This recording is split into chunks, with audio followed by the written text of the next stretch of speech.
record-breaking freezing temperatures and snow are both possible across the eastern United States. Stick around to see what areas will be impacted. Now, the first thing that I wanted to do is take a look at some of these Storm Prediction Center things today. You can see we do have a marginal risk. Whoa, what happened here? Anyways, as I was saying, we do have a marginal risk here over portions of Indiana and Ohio and northwestern Kentucky there, as well as a marginal risk of severe weather for the Carolinas here, as well as into Georgia. Now, taking a look at what exactly that includes a wind risk for both areas, a hail risk for the southern area, and then a tornado risk as well for the southern area. So, moving on to the next day, you can see that we do have a marginal risk for the coast here. No tornado risk, just a wind and hail risk. Those are the main threats. Weather Prediction Center. Now, taking a look at this, it'll show you some of where snow totals and ice totals will be. Now, this is freezing rain up here in Maine and the northeastern areas. Oh, I'm looking at the wrong day. So this is for today. So we have some potential rain showers in here, mixed precipitation and snow for these areas, as well as some mixed precipitation and freezing rain possible for the northeastern areas.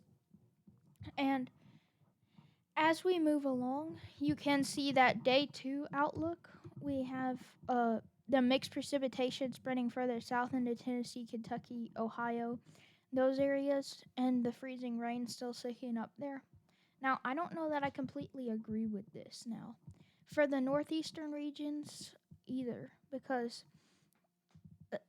sub-freezing temperatures will likely be in place for much of this area here. I don't know if you can see what I'm drawing out here, but sub-freezing temps will likely be in place for much of this area. In fact, I would even go as far as to say that this almost the entire area here will be sub-freezing, just behind these, just anywhere if you're north of this front or west of this front. So as you can see, I do think that these areas will be snowfall, just pure snowfall, because of the fact that this front has already moved through and there will be sub-freezing temperatures in place. But I do think that there could be some mixed precipitation during the daytime, although that's sort of also unlikely because in Tennessee, Kentucky, Indiana, all these areas, the high temperatures are only going to be in the 30s. So I think it is somewhat possible that we do see some mixed precipitation during the daytime. But during the morning hours and the evening hours, I do expect this to just be pure snowfall in these areas.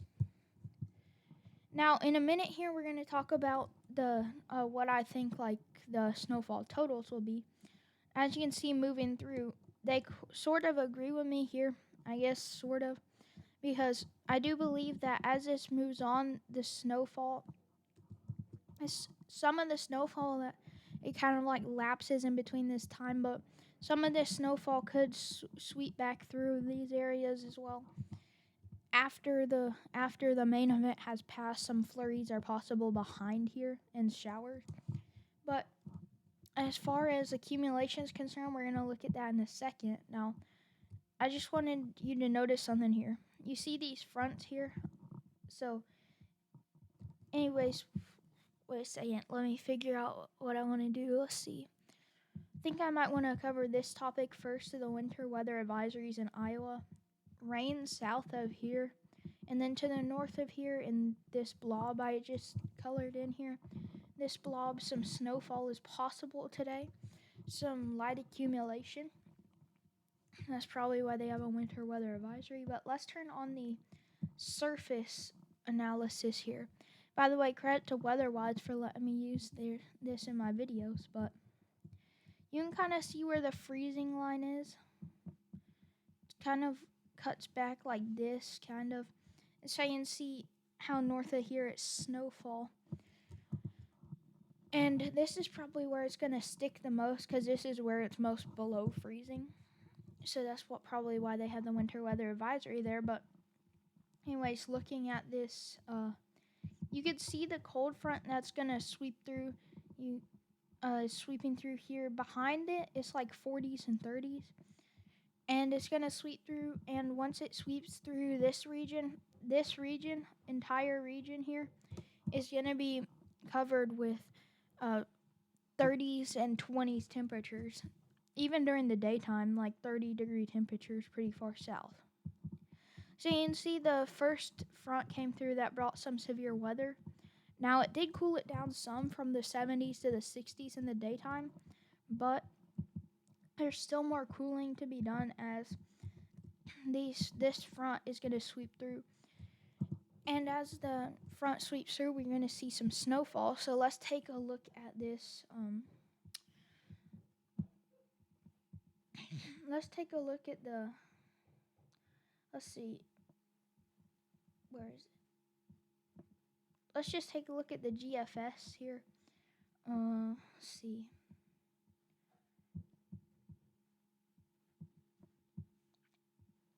So as we move along, let's see.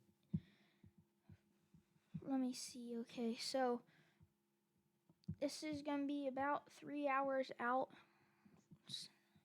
You can see the front. Let's see.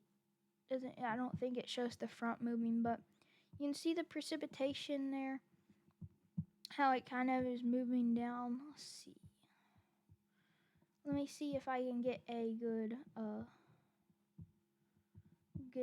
snowfall total.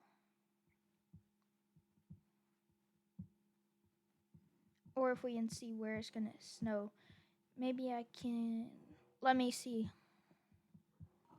Okay, guys, as I was just sitting here figuring this out, we just got a winter storm watch issued, expiring in 3 days, for between 5 and 10 inches of snow. So this is something interesting to keep an eye on.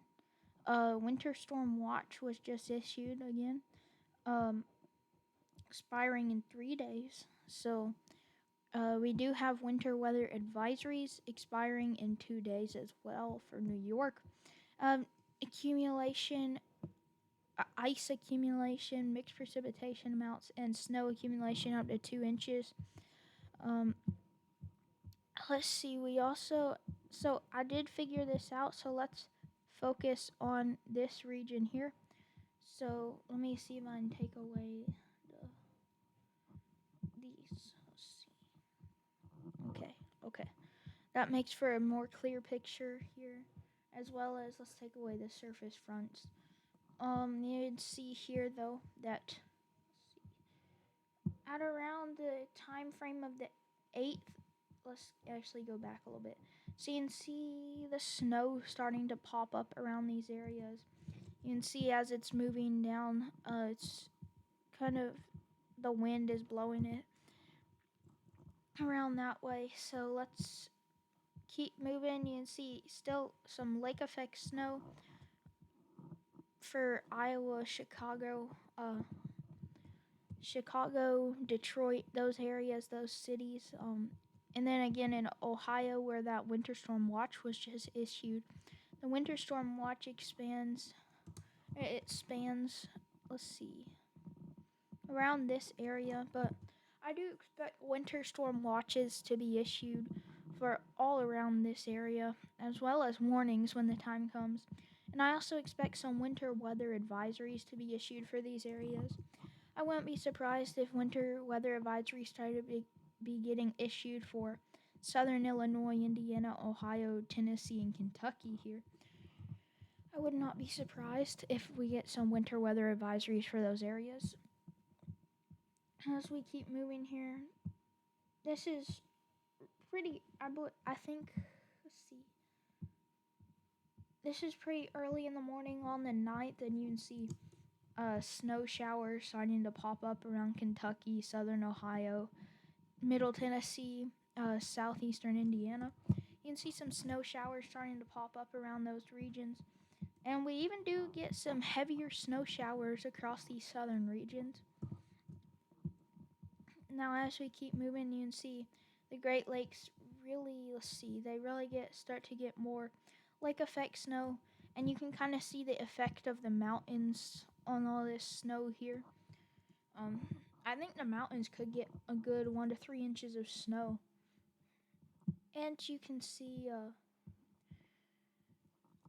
after everything's said and done, let's see. I'll give you the snow totals here in just a second. Here is what I think your snow totals could be. If you live in these lighter shaded areas, I do believe you could get around 1/2 inch to 1.5 inches of snow here. As we mentioned, those heavier snow showers occurring in these areas.